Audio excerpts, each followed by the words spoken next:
बहुत सालों पहले मंगलपुर नाम का एक गांव था। उस गांव के लोग कई तरह के व्यापार और खेती करके अपना गुजारा करते थे। सभी लोग एक दूसरे की मदद करते थे और खुशी से रहते थे। अपने नाम की तरह ही वो गांव मंगलमय था।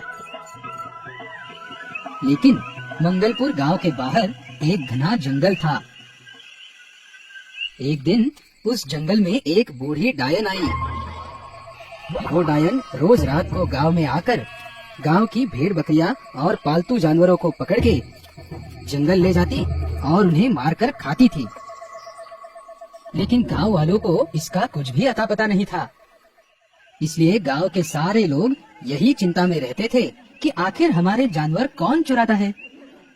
लेकिन एक दिन उस डायन ने सोचा, बहुत दिन हुए मैं सिर्फ जानवर ही खा रही हूँ, पर अब गांव के मेरे सारे पसंदीदा जानवर भी खत्म हो गए और अब मुझे भी किसी छोटे बच्चे का मांस खाने की इच्छा हो रही है। ऐसा करती हूँ, अभी के अभी गांव में जाती हूँ और कोई छोटा बच्चा ढूंढती हूँ। डायन तुरंत ही गांव में गई और एक छोटे बच्चे को बोरी में डालकर जंगल में लेके जाने लगी। लेकिन तभी शिरपा नाम का एक लकड़हारा जंगल में लकड़ियां तोड़ रहा था। उसने डायन को बोरी लेकर जाते हुए देखा। उसे लगा कि जरूर कुछ न कुछ गड़बड़ है, क्योंकि शिरपा ने इस बुढ़िया को गांव में पहले कभी नहीं देखा था। इसलिए डायन का पीछा करते हुए उसके झोपड़े तक पहुंच गया। अब डायन अंदर क्या क्या कर रही है ये देखने के लिए चोरी छुपे झोपड़े की खिड़की से शिरपा झांक रहा था। इतने दिनों से छोटे बच्चे का मांस खाने की मेरी ख्वाहिश आज जाकर पूरी होने वाली है। मैं जल्द से जल्द अब इसे मजे लेकर खाऊंगी। डायन ने अपनी ही खुशी की धुन में गलती से झोपड़े का दरवाजा थोड़ा खुला ही छोड़ दिया था। शिरपा ने उसके बाद एक तरकीब लगाई। उसने डायन के झोपड़े के दरवाजे पर दस्तक देते हुए पूछा, कोई है घर में? कौन है? मैं एक लकड़हारा हूँ बुढ़िया, थोड़ा पानी मिलेगा पीने को? दरवाजे पर दस्तक सुनते ही डायन गड़बड़ा गई।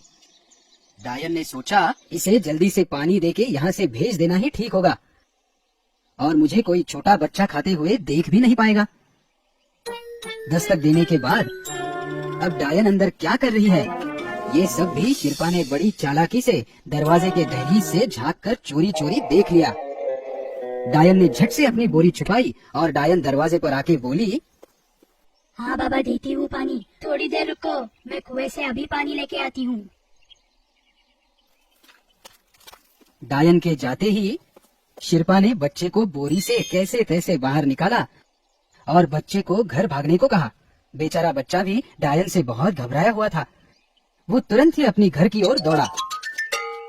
उसके बाद शिरपा ने कुछ सामान भरकर वो बोरी पहले जैसे ही छुपा दी।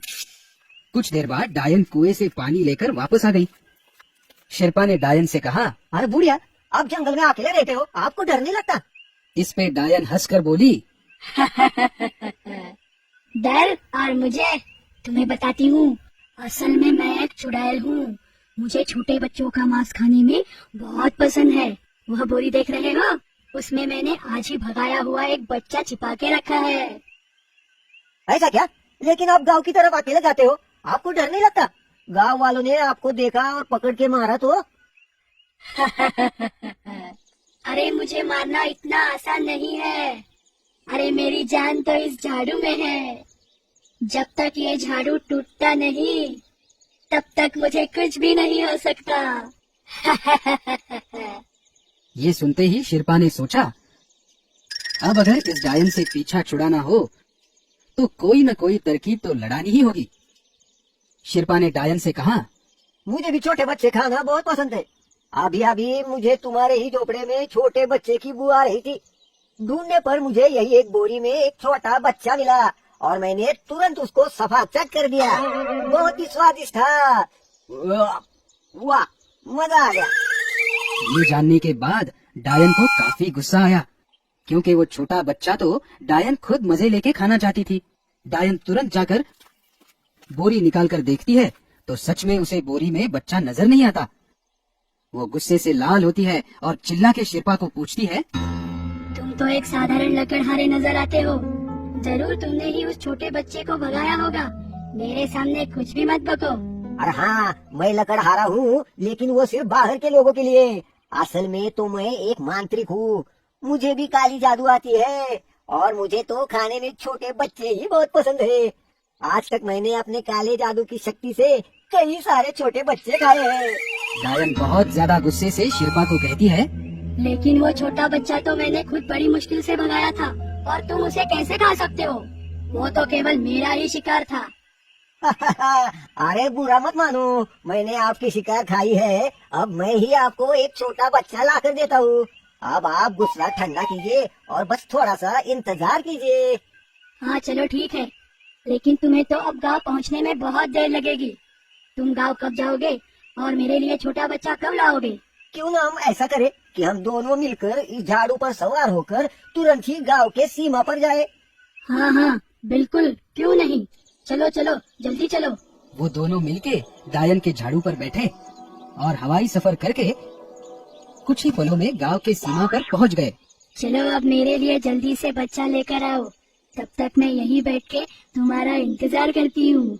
हाँ अभी लेकर आता हूँ, मगर पहले ये झाड़ू तो तोड़ दूँ। नहीं नहीं, शिल्पा ने झट से उस बूढ़ी डायन का झाड़ू तोड़ दिया और उसे पीटने लगा। तब तक वो छोटा बच्चा भी गांव वालों को लेकर वहां पहुंचता है। झाड़ू टूटने से अब डायन को हमेशा के लिए मारने का रास्ता साफ हो चुका था। सभी गांव वालों ने मिलकर डायन को खूब मारा और दुष्ट बूढ़ी डायन का इस प्रकार सर्वनाश हो गया। पश्चात सभी गांव वालों ने शिल्पा की बहुत तारीफ की और फिर एक बार सब गांव वाले पहले जैसे मंगलपुर में खुशी से रहने लगे। तात्पर्य, कितना भी ताकतवर दुश्मन या संकट क्यों न हो, हम उस संकट पे संयम रखकर और कोई न कोई तरकीब लड़ाकर मार्ग अवश्य निकाल सकते हैं।